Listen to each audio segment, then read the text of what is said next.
Ay, nahulog. Ay. Anong mensahe ang kailangan marinig ng mga Scorpio mula sa July, kailan ba? 21 to 27, 2024.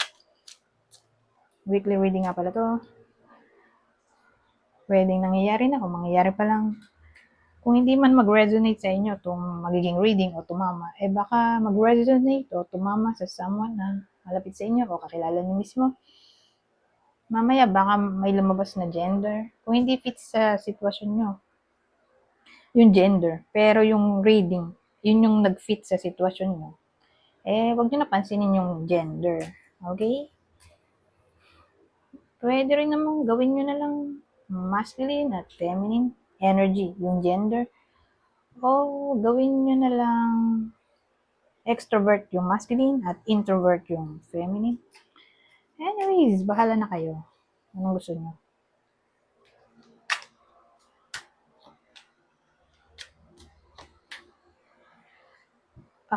Ano yan?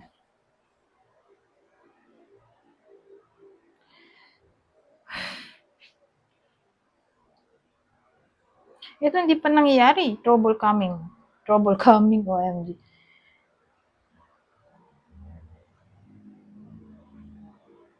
Sabi, out of frying pan into fire, Diyos ko po.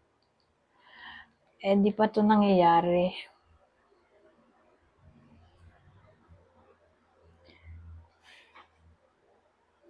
May lalaki tayo, oh.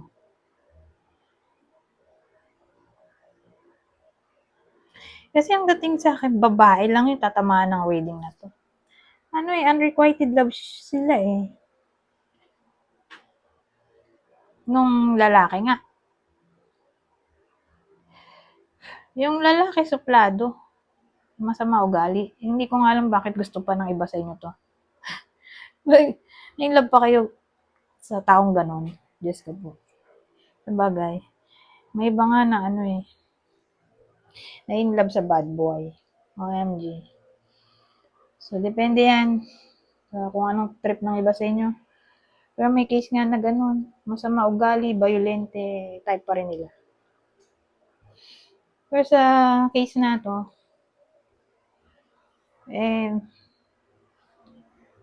hindi sila type, yung babae hindi type nitong lalaki.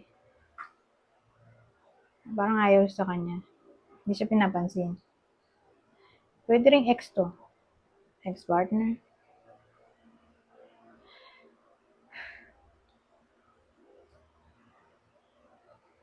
Ano to? Nag-improve dito. Pero finances. Sa finances nang nag-improve. So, sabihin natin pangit ang love life. Pero at least dito, di ba? Sa pera, may pagbabago. Okay? At least, may magandang balita, man lang. Di ba? At tingin ko, mas maganda na may pera kaysa may love life nga. Baon ka naman sa utang. Dito, magkakapera yung iba sa inyo. Mababayaran ng mga utang.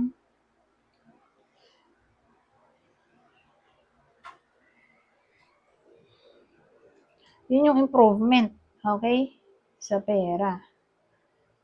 Magkakapera yung iba, ha? Hayaan nyo na to. Masama na maugali nito. Mag-move on na lang kayo, ha? Pero again, itong improvement na to, ito yung di pa nangyayari. Pero itong dalawang to, nangyayari na to. Okay?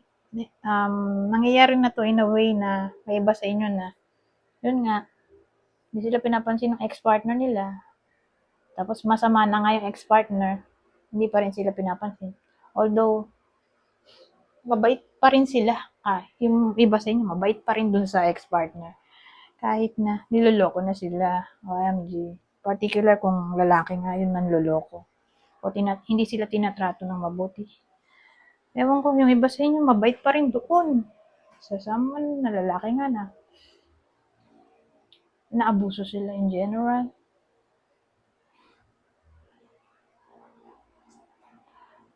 Walang pagbabago dito, oh. Pero at least dito nga sa pera, may pagbabago. Okay? Pero bahala na kayo kung saan kayo masaya eh. Suportahan ko na lang kayo. Kayo naman ang magde-decide niyan. O dapat mag-decide para sa sarili. Dahil buhay nyo yan. Okay? Ito eh, gabay lang naman. Ngayon, may babae tayo. O, ayan. Yung babae. Yung sabi ko nga dito, kung didikit natin. Babae, di ba? Yung tinamaan ng reading, ito yung partner niya, ex-partner. Na walang care sa kanya, hindi siya pinapansin, o pinatawad niya na lahat-lahat. Pero masama pa rin sa kanya itong lalaki. Ay, nakaka-stress naman ito basahin. Kumbaga, mahal pa rin nila to. Mahal pa rin nila itong lalaking to sa kabila ng lahat-lahat. OMG. So, siya to. Kailangan niya na magdesisyon. Okay, may decision tayo dito. Parang may importante siyang kailangan gawin o asikasuhin sa linggong ito. So, isa na dyan siguro yung pag-move on na. Dahil toxic naman yung lalaki, oh. Isipin maigi, ha? Babae lang yung sinasabi ko dito, babae to. O someone na kakilala nyo. Sa balagay nyo, hindi naman tumama sa inyo to, pero may kakilala kayo, ganito. Lalo sabihin natin, mahal nyo sa buhay, anak, kapatid, ganito ang sitwasyon. Kaya advisean nyo nang lang na magdesisyon na. Kung ano bang gusto nyo talagang mangyari sa buhay.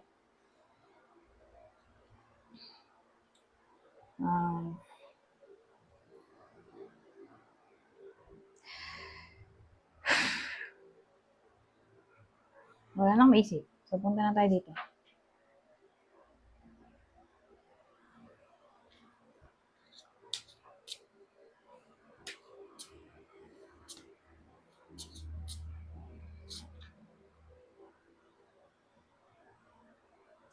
Theft.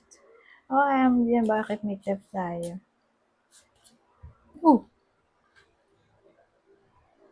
Which gentleman? Well, case-to-case basis to. Ito na rin siguro yun, oh. Yung theft. Kasi theft, lalaki siya.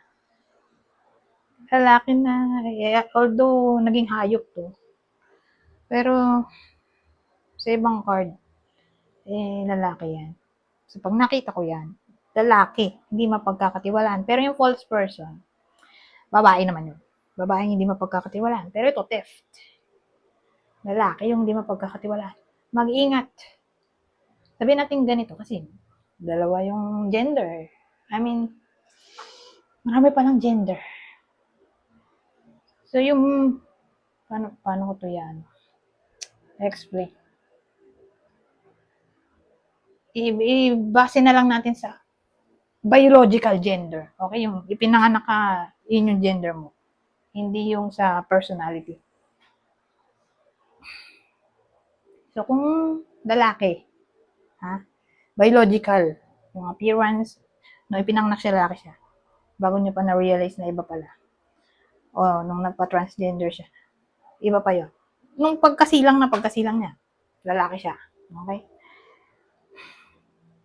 Mag-ingat yung lalaking yun. 40, pababa. Dito, sa someone na hindi nga mapagkakatiwalaan lalaki. Ngayon, kung babae ka, pagkapanganak mo din, yun ka. Okay? Hindi pa na iba. Pagkasilang mo, babae ka. Parang hindi tayo malito. Siya naman yung mag-ingat dito sa lalaking 40 and below. So, yun yung palatandaan natin. Lalaki, 40 and below. Eh di maganda siguro kung in general na lang. Di ba? Babae, lalaki. Mag-ingat sila sa lalaki. Okay? 40 and below. Kasi, Maraming possibility. Baka i-betray sila o pagnakawan mismo. O pwede rin, hindi man literally ganun eh.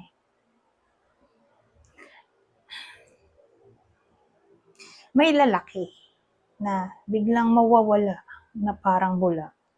Ganun. Ghosting ba? No contact. Ay posible. Okay? Parang iniwan sa ere. OMG. O baka literal na iniwan na separation na to. So mukhang pareha sila dito, no? Eto, unrequited love eh. Eto rin eh. Lalaki yung aalis. Kasi hindi na mahal nung lalaki yung babae. OMG. Ito rin yun, no?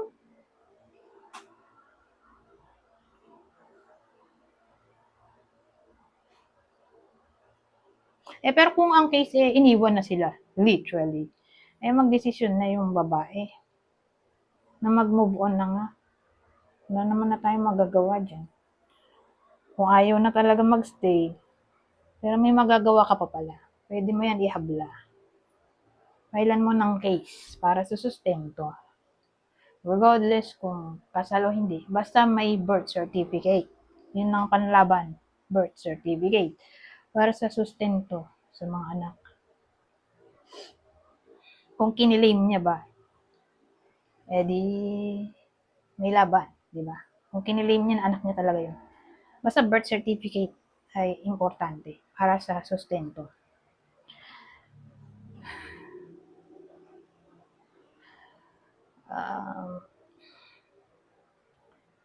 Pero theft kasi magnanakaw. So mag-ingat, baka manakawan niya. Lalaki yung magnanakaw. Possible. 40 and below. Or regardless kung anong age, basta lalaki. Siguro. Kasi may tayo. Clue. Na ito nga, lalaki to. Kahit wala to. Lalaki to.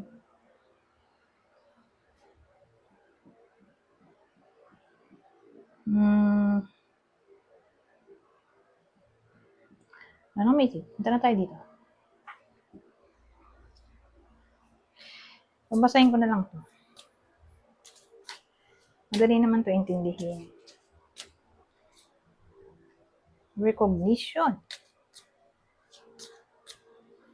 The divine will help you recognize signs and miracles. Wow. Buti naman gumanda. Gumanda yung reading. Kahit pa paano may positive. Ito pala may positive din tayo dito. Di ba? Pangit man yung love life, okay yung pera. Pwede na, di ba? At least. Mababayaran ng mga utang, may panggastos, may pangkain. So, yung iba magkakapera. Yung iba naman, ma-recognize sa work. Okay? Kaya magkakapera. Siguro promotion. Who knows? Ay posible. Increase salary, whether small or big. Tutulungan daw yung iba sa inyo ng divine.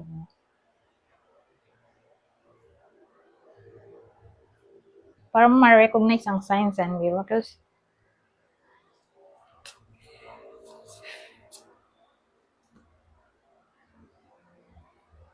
So, ano to?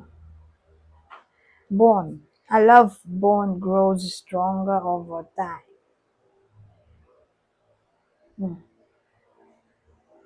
Ano naman yan?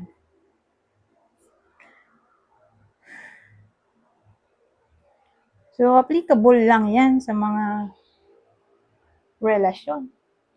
Sabihin natin, hindi pa naghihiwalay itong mga to. Pero nagkakagulo sila. For some reason. Ito cheating pala to nung kalimutan ko sabihin, theft. OMG. Baka may third party. Yung lalaki. O baka siya yung maka-experience na yung partner niya ay may third party. OMG. Pero kung di pa sila naghihiwalay, regardless kung anong case, kung anong cause ng problem, kung mag-stick pa rin sila sa isa't isa, baka maayos pa yan. Pero kung hiwalay na, paano yan? Bond. Love bond grows stronger over time. So, wisdom na lang yan. Magsisilbing wisdom na lang to. Na huwag sumuko. Baka maayos pa. Para sa susunod na relasyon. Pero doon sa mga hindi pa naghihiwalay, edi asahan na sila pa rin. Kasi sabihin natin tumama to sa kakilala niyo, di naman sa inyo mismo. Pero yung relasyon niyo okay naman. Edi maganda, di ba? Kayo pa rin. Sa linggo na ito, sa loob ng 7 days. Anyways, hanggang dito na lang. Goodbye. For now.